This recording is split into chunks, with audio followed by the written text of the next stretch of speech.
विद्यार्थियों, कल आपने नया लेसन शुरू किया था गैर व्यापारिक संस्थाएं एवं पेशेवर व्यक्ति, और इसके अंदर आपने पढ़ा था कि प्राप्ति भुगतान खाता रिसिप्ट एंड पेमेंट अकाउंट आप कैसे बनाते हैं। आज इसका सेकंड वित्तीय विवरण ले रहे हैं, वो है आय व्यय खाता, इनकम एंड एक्सपेंडिचर अकाउंट। और इसका आशय क्या है, इसके अंदर कौन कौन सी मदें आती हैं और विशिष्ट मदें, इसके साथ में एडजस्टमेंट, फिर क्वेश्चंस लेने का प्रयास करते हैं। फर्स्ट आप समझिए आय व्यय खाता क्या है, अर्थात इनकम एंड एक्सपेंडिचर अकाउंट क्या है। गैर व्यापारिक संस्थाओं द्वारा बनाया गया एक अवधि विशेष के आर्थिक परिणाम को ज्ञात करने के लिए बनाया गया खाता, जिसका आधार उपार्जन आधार होता है और यह लाभानी खाते के समान बनाया जाता है। इस खाते के अंतर्गत चालू वर्ष से संबंधित आयगत मदों को दिखाया जाता है, अर्थात आयगत आय और व्यय की मदें आएगी चालू वर्ष से संबंधित। इसके साथ में उपयुक्त एडजस्टमेंट समायोजन भी किए जाते हैं और इसका उद्देश्य है बचत या घाटा ज्ञात करना, अर्थात सरप्लस या डेफिसिट। जैसे आपने पढ़ा था व्यापारिक संस्थाओं के अंतर्गत trading and payment account, profit and loss account का आपने उद्देश्य पढ़ा था नेट प्रॉफिट नेट लॉस ज्ञात करना। इस खाते का उद्देश्य होगा सरप्लस और डेफिसिट, दोनों में से एक परिणाम आएगा। कारण इन संस्थाओं द्वारा जिस संस्था द्वारा बनाया जाता है वो गैर व्यापारिक संस्थाएं होती हैं जिनका उद्देश्य जनहित कार्य के लिए, समाज के अच्छे कार्य के लिए उनका कार्य संपन्न होता है। इस तरीके से आज हम पढ़ रहे हैं आय व्यय खाता। आय व्यय खाता, आय व्यय खाता, income and expenditure account, income and expenditure account. इसका आशय समझे, गैर व्यापारिक संस्थाओं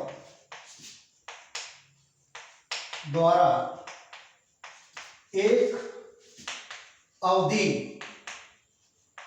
विशेष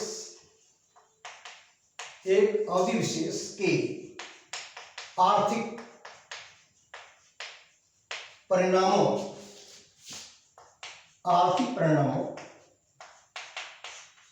को ज्ञात करने के लिए आय व्यय खाता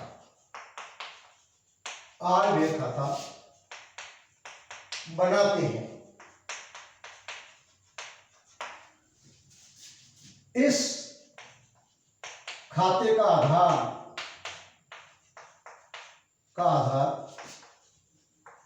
उपार्जन होता है।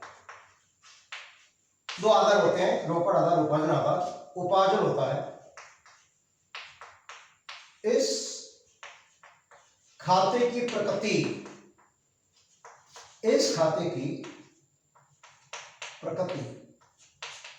लाभानी खाते के समान, लाभ हानि खाते के सदृश्य या के समान, अर्थात यह एक नाम मात्र खाता है। यह एक नाम मात्र खाता है। इस खाते में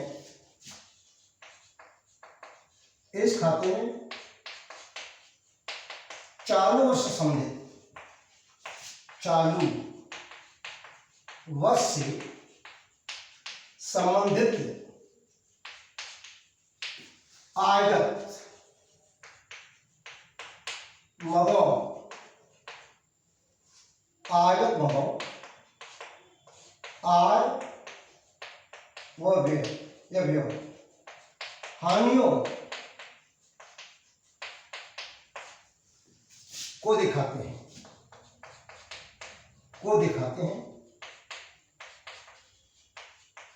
पूंजीगत मदों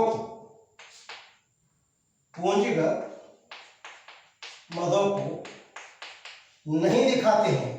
ये बैलेंस शीट में आती है, नहीं दिखाते हैं।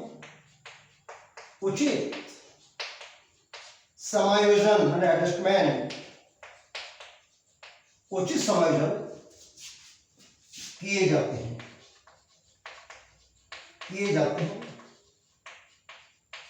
इस खाते का परिणाम,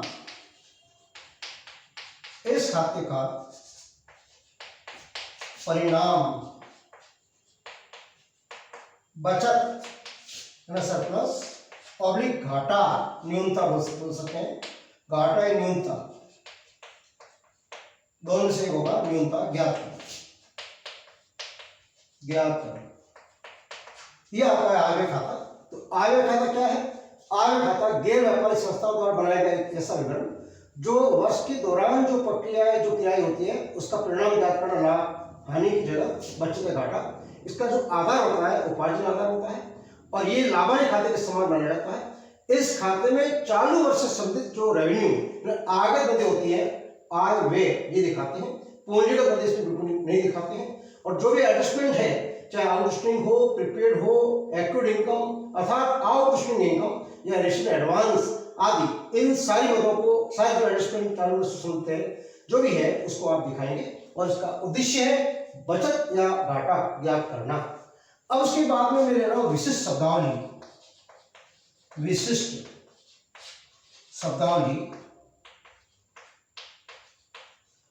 अब इसके अंदर आपके कुछ शब्द है इस गैर व्यापारिक संस्थाओं के सामने जो प्राप्ति भुगतान खाते में आएगी, इसके साथ में इनकम एंड एक्सपेंस जो आप पढ़ रहे हैं इसके बारे में आएगा चंदा या अभिदान, दो नाम इसके हिंदी में, चंदा या अभिदान, सब्सक्रिप्शंस। यह एक आयगत आय की मद है, जिसे आय खाते के आय व्यय खाते के सीआर पक्ष में दिखाते हैं। नंबर 2, दान, डोनेशन। दान दो प्रकार का होता है, दो प्रकार। नंबर 1 सामान्य दान और नंबर 2 विशेष दान।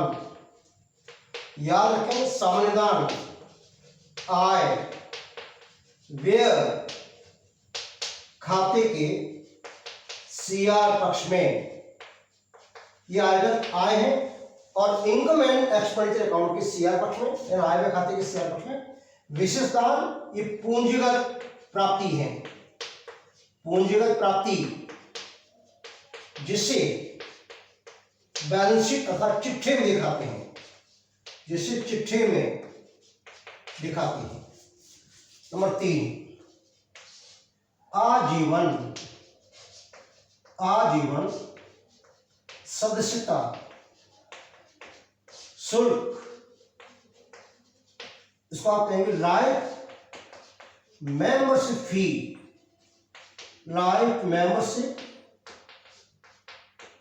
फी।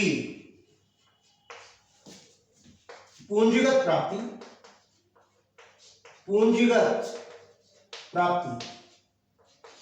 चिट्ठी बैलेंस शीट, चिट्ठे के दायित्व पक्ष में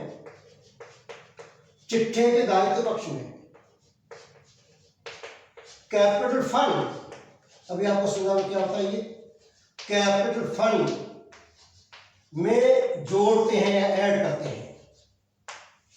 याद रखें, आपने व्यापारिक संस्थाओं में पढ़ा था कैपिटल पूंजी, लेकिन इन संस्थाओं को उद्देश्य लाभ पाना नहीं है, जनहित के लिए कार्य करना है, तो इनके लिए पूंजी के स्थान पर होगा कैपिटल फंड, पूंजी कोष। तो याद रखें, आजीवन संस्था शुल्क है, लाइफ मेंबरशिप फी है, ये आपकी पूंजीगत मद है और इसको हमेशा कैपिटल फंड में जोड़ेंगे। नंबर 4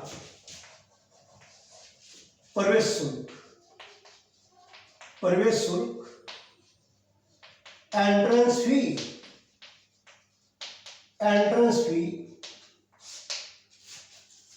यदि प्रश्न में कुछ नहीं कहा जाए, प्रश्न में कुछ भी नहीं कहा जाए, तब आयगत आय मानकर आय व्यय खाते के आय व्यय खाते के सीआर पक्ष में दिखाएंगे। यदि प्रश्न में प्रवेश शुल्क को पूंजीकरण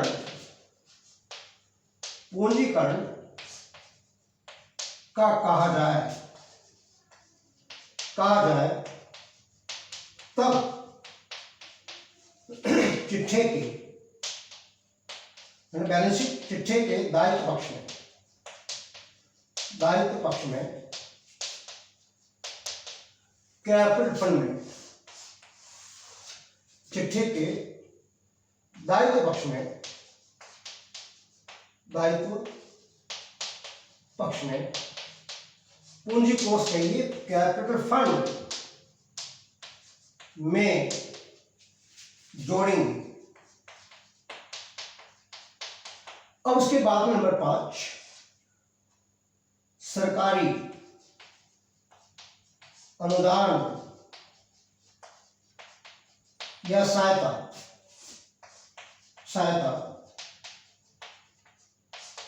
सरकारी अनुदान या अन्य संस्थाओं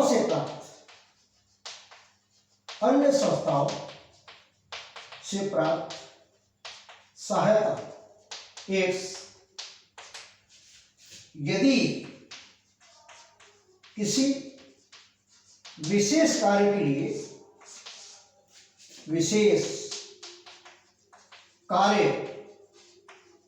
के लिए सहायता मिली हो तब चिट्ठे के बैलेंस शीट चिट्ठे के दायित्व पक्ष में दिखाएंगे। यदि सामान्य प्रक्रिया के अंतर्गत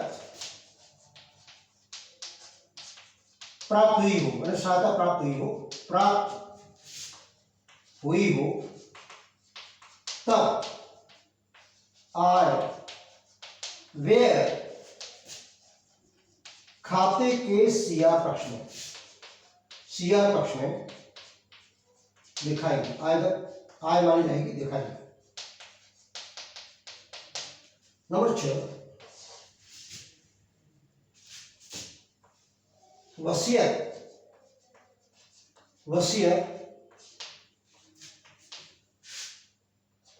वसीयत जब किसी मृतक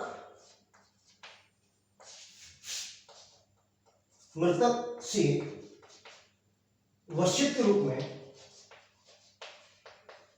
के रूप में गैर व्यापारिक संस्थाओं को राशि मिलती है तब चिट्ठे के दायित्व पक्ष में इसको दिखाएंगे। चिट्ठे के दायित्व पक्ष में इसको आप शो करेंगे वसीयत। अब इसी प्रकार से मैं आपको समझा रहा हूं एडजस्टमेंट के बारे में। ये तो आपका वो थ्योरेटिकल क्वेश्चन, इसमें आपके 6 महत्वपूर्ण सब ये चंदा, इसे आय व्यय खाते की सीआर रखें। दान 2 प्रकार का होता है, जनरल डोनेशन, स्पेशल डोनेशन। सामान्य दान हमेशा आय व्यय खाते की सीआर है, और विशेष दान जिस किसी विशेष प्रयोजन से उद्देश्य से प्राप्त हुआ है उसको पूंजीगत प्राप्ति मानती है। चिट्ठे के दायित्व पक्ष में से दिखाएंगे। आजीवन संस्था शुल्क लाइफ मेंबर्स फी, ये चिट्ठे के दायित्व अपने कैपिटल फंड में जोड़ेंगे। प्रवेश शुल्क एंट्रेंस फी कहिए आप, अब एडमिशन फी कहिए, कुछ नहीं कहा जाए तो इनकम एंड एक्सपेंस अकाउंट की सीआर में आय मानी जाएगी। और स्पेशल आपको कैश कीजिए, पूंजीकरण कीजिए, तब आपको बैलेंस शीट के दायित्व में आपको कैपिटल फंड भी जोड़ना है। फिर सरकारी अनुदान जो गवर्नमेंट एड प्राप्त होती है, ग्रांट प्राप्त होती है, इसको यदि स्पेशल कार्य के लिए प्राप्त हुई है तो कैपिटलाइज करके बैलेंस शीट के दायित्व में आएगा पूंजीगत। और कुछ नहीं पूरा सामूहिक से आपको प्राप्त हो रही है नियमित रूप से आवश्यक प्रकृति की, तब आपको आय व्यय खाते के सीआर में सामान्य आय मानना है। वसीयत, वसीयत के अंदर याद रखें जो मृतक व्यक्ति हैं उसने पहले से इस संस्थान गैर व्यापारिक संस्थाओं को दे रखी वसीयत के रूप में कि मेरे मरने के बाद ये राशि इस उपयोग इस मुख्य उद्देश्य के लिए काम ली जाए, तो उसको बैलेंस शीट के दायित्व में आपको शो करना है। अब मैं आपको समझाऊं एडजस्टमेंट।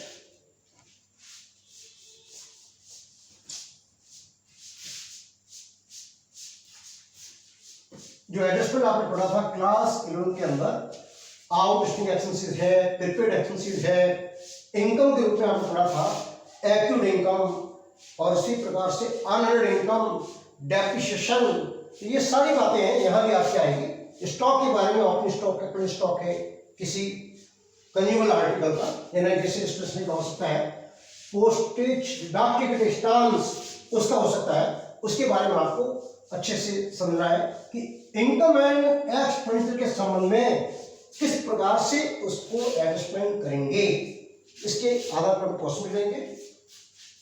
समायोजन, समायोजन एडजस्टमेंट,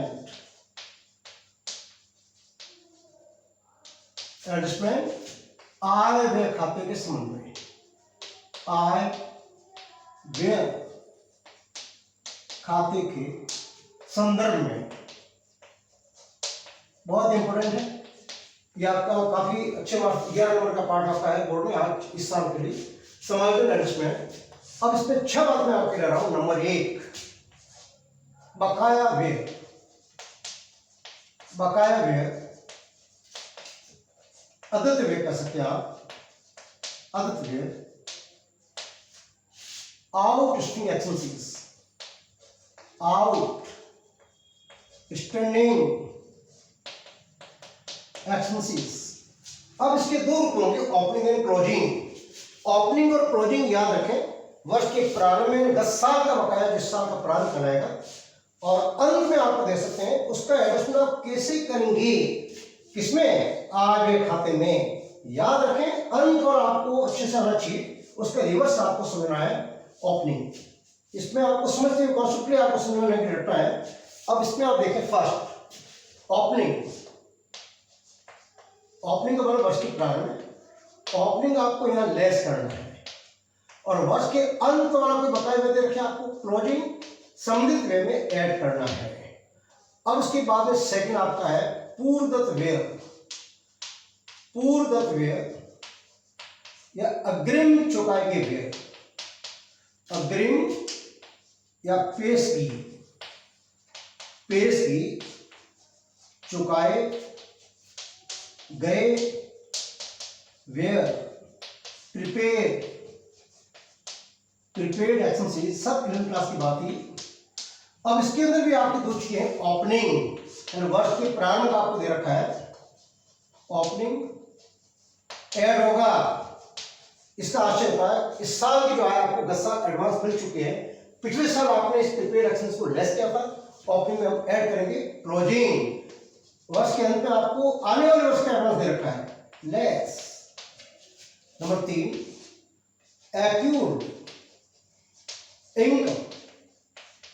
इस पार्ट में आपके ब्याज के समय में तो एक्यूर्ड सब चलेगा उपार्जन, लेकिन यहां चलेगा आउटस्टैंडिंग इनकम, बकाया आय, आउटस्टैंडिंग इनकम अर्थात बकाया आय, उपार्जित आय, बकाया या उपार्जित एक चीज है, आय, आय। अब इसमें आपको, इसको आप कहेंगे उपार्जित आय या बकाया आय, प्राप्त होना बाकी है, अर्जित आय कह सकते हैं। अब यहां ओपनिंग, ये आय की बात है, ओपनिंग लेस जैसे आपने एक्सपेंस के बारे में वही इंग्लिश में लागू होगा, क्लोजिंग ए। अब उसके बाद नंबर 4 होता है income receive, income receive in advance. इसका आपने सब पढ़ा था 11वीं क्लास के अंदर, अनअर्न्ड, अनअर्न्ड इनकम। इसको हिंदी में आप कहेंगे अग्रिम प्राप्त आय, अग्रिम प्राप्त आय या अनुपार्जित आय, अनुपार्जित आय। अग्रिम प्राप्त आय हो गया, पेश की प्राप्त आय, पेश की प्राप्त आय, पूर्व प्राप्त आय, पूर्व प्राप्त आय। अब यह देखना, जो आपको इस साल की आय नहीं है लेकिन आने वाले वर्ष की आय आपको एडवांस मिली है, या ओपनिंग। जैसा आपने प्रीपेड एक्सपेंस के मीनिंग इसमें होगा ओपनिंग, या होगा एड, ओपनिंग एड। और क्लोजिंग वर्ष के अंदर वाला एडवांस मिला है लेस। नंबर 5 स्टॉक, स्टॉक इसके अंदर आप जानते हैं स्टॉक, स्टॉक आप जानते हैं दो होंगे, ओपनिंग, ओपनिंग किसी मद का ओपनिंग स्टॉक आपको दे रखा है, और वर्ष के अंत में आपको क्लोजिंग दे रखा है। याद रखें ओपनिंग एड और वर्ष के अंत वाला जो बचा हुआ स्टॉक है वो लेस करेंगे, जिससे आपको इस साल के आय में खाते के अंदर कंज्यूमर जो अमाउंट हुआ है, जो खर्च आया वो आ जाएगा। उन्होंने 5 लिए, नंबर 6 आपको अभी ले रहा हूं। फर्स्ट आपका आउटस्टैंडिंग एक्सपेंसेस, याद रखें वर्ष के अंत में ऐड करते हैं, प्रारंभ में आपको लेस करना है। ये सारी बातें आपको समझा रहा हूं आय व्यय खाते के संदर्भ में। फिर आपका प्रीपेड के बारे में है, क्लोजिंग आपको लेस करना है तो ओपनिंग ऐड करना है। एक्यूट इनकम कहिए, आउटस्टैंडिंग इनकम कहिए आप, इसके लिए क्लोजिंग ऐड होगा, ओपनिंग लेस होगा। और इनकम रिसीव्ड एडवांस या अर्नड इनकम, जो आपको एडवांस मिली है, जो इस साल की आय नहीं है फिर भी आपको एडवांस मिली है, तो याद रखें अंत वाला लेस करेंगे, ओपनिंग आपको ऐड करना है। और स्टॉक के बारे में याद रखें, पहले से स्टॉक दे रखा है तो संबंधित मद में उस ओपनिंग स्टॉक को संबंधित मद में जोड़ेंगे, ओपनिंग और क्लोजिंग आपको बढ़ाना है। नंबर 6 डेप्रिसिएशन, डेप्रिसिएशन मूल्यह्रास। आपने पढ़ा होगा 11वीं क्लास के अंदर, स्थायी संपत्तियों का निरंतर आप प्रयोग करते हैं, उनका जीवन का दीर्घ समाप्त होता है, तो उसके लिए होता है उस संपत्ति का मूल्य घटना यानी मूल्यह्रास। तो मूल्यह्रास के बारे में आपने एंट्री पढ़ी थी, डेप्रिसिएशन अकाउंट या टू सन्ड्री एसेट्स बेनिफिट्स जो भी एसेट्स है उसके लिए। तो इस मूल्यह्रास के बारे में याद रखें, आय व्यय खाते के डीआर, आय व्यय खाते के डीआर पक्ष में और एसेट्स में, संपत्ति जो भी होगी एसेट्स में संबंधित, एसेट्स में संबंधित एसेट से लेस करेंगे, घटाएंगे, उसका उतना मूल्य बढ़ जाएगा आपका। इस तरीके से 6 बातें ली है, इन 6 बातों को आप अच्छे से तरीके से याद करें, जिससे आपको बहुत सारे जो क्वेश्चंस हैं वो हल करने में आपको आसानी होगी।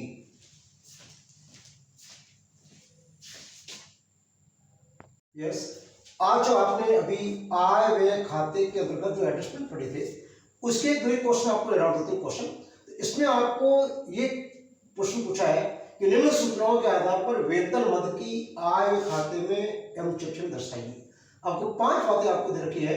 वर्ष के प्रारंभ में बकाया वेतन 5,000 रुपये, वर्ष के प्रारंभ में पूर्वदत्त वेतन प्रीपेड सैलरी आपकी 4,000 रुपये है, वर्ष के दौरान वेतन आपको चुकाया है कर्मचारी को 30,000 रुपये है, वर्ष के अंत में बकाया वेतन 10,000 रुपये है, और वर्ष के अंत में पूर्वदत्त वेतन 6,000 है। आपको 2 बातें पूछी है, इनकम एंड एक्सपेंडिचर के अंतर्गत सैलरी मद को आप कैसे दिखाएंगे और बैलेंस शीट में इसको आप शो कैसे करेंगे, बहुत महत्वपूर्ण क्वेश्चन है। तो फर्स्ट आप लिखिए इनकम एंड एक्सपेंडिचर अकाउंट। ये टुकड़ा है, पूरा नहीं है, ये डीआर साइड में आएगा, आप जानते हैं डीआर साइड में कोलमा बढ़ा दीजिए, डीआर एंड सीआर। अब डेबिट के अंदर आएगा टू सैलरी, टू सैलरी। अब इसमें क्या करना आपको, फर्स्ट आय की मद हो चाहे व्यय की मद है, आपको वर्ष के दौरान कितना आपने पेमेंट किया, कितनी प्राप्ति जो भी है, आय की मदद की प्राप्ति कहेंगे, व्यय की मदद तो आपको भुगतान करना होता है। तो वर्ष के दौरान आपने चुका 30,000 रुपये, आधा रुपये का 30,000 अंदर।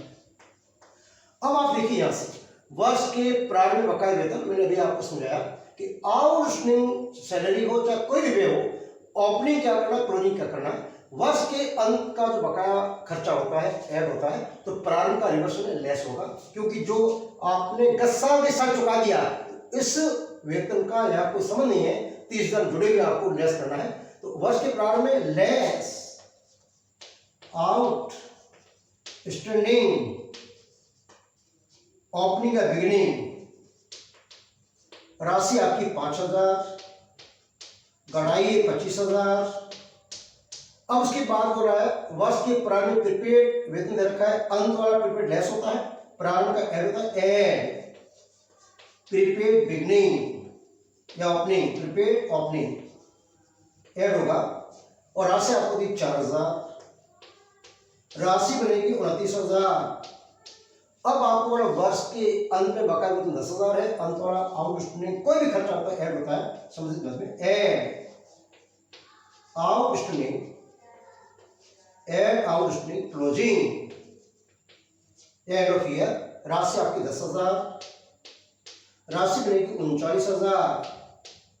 अब आपको बोला लास्ट वर्ष के अंत में पूर्व वेतन है, प्रीपेड सैलरी अंत में दे रखा है, यानी आने वाले वर्ष का हमने इस साल चुका दिया एडवांस, उसको लेस कीजिए, क्योंकि इस व्यय का इस साल से कोई संबंध नहीं। लेस प्रीपेड क्लोजिंग, राशि आपकी 6,000, घटाइए यहां 33,000 रुपये, 33,000 रुपये ये आपका बड़ा इनकम एंड एक्सपेंडिचर के अंदर इस साल चुका 30,000 है।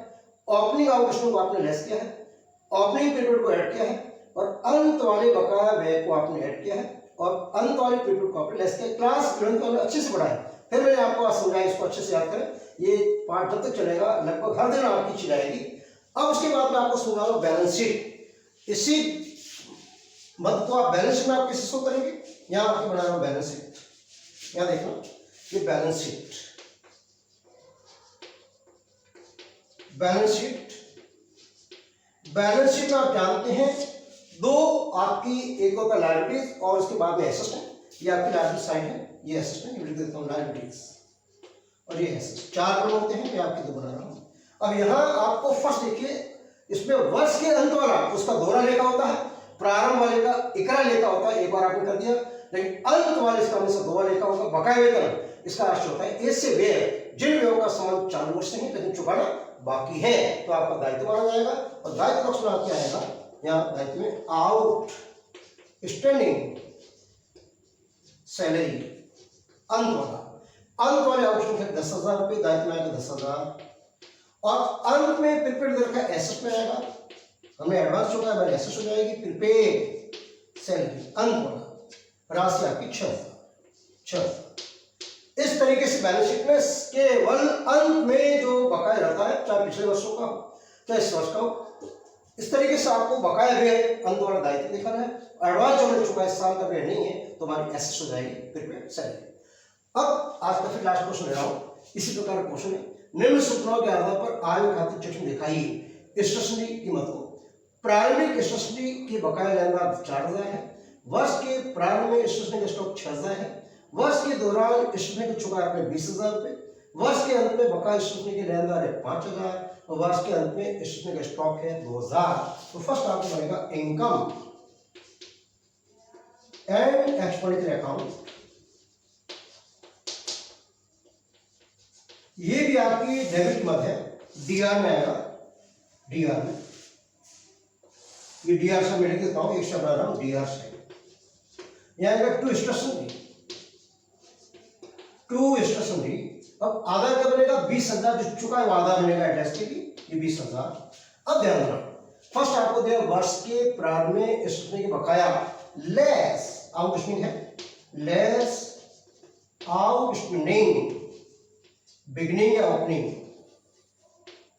राशि आपको दी 4,000, घटाइए 16,000, अब आपको क्या है, वर्ष के प्रारंभ में स्टॉक आपको इधर का 6000 स्टेशनरी का एड, ये पहले से पड़ा हमारे पास में, एड ओपनिंग स्टॉक राशि आपकी है 6000 रुपये, जोड़ी 22000।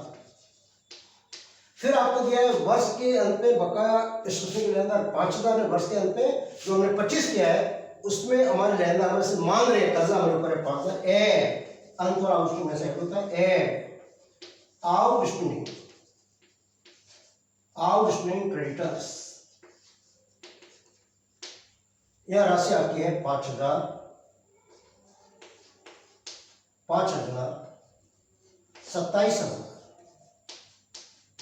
लास्ट आपको दे स्टेशनरी का आपको अंतिम स्टॉक दे रखा है लेस, बचा हुआ स्टॉक है कंज्यूमर का है, लेस क्लोजिंग स्टॉक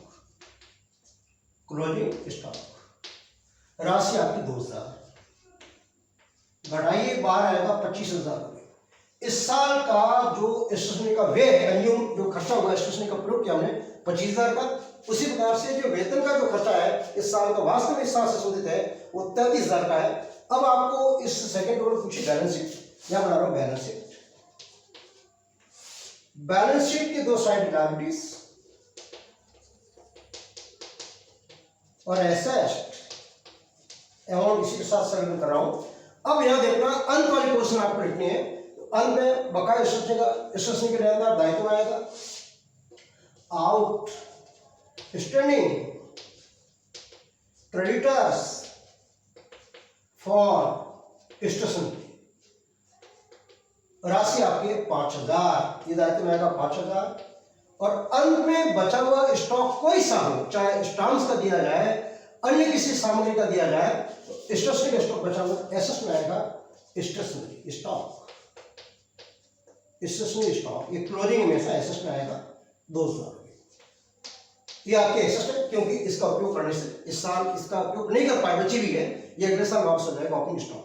इस तरीके से आपने पढ़ा है, एक इनकम एंड एक्सपेंडिचर के अंतर्गत आपने स्टेशनरी बदली है और उसके बाद में सेकंड इसी के अंदर आप पीछे बैलेंस शीट, इस तरीके से नेक्स्ट अपने अगले वीडियो में लेंगे। धन्यवाद।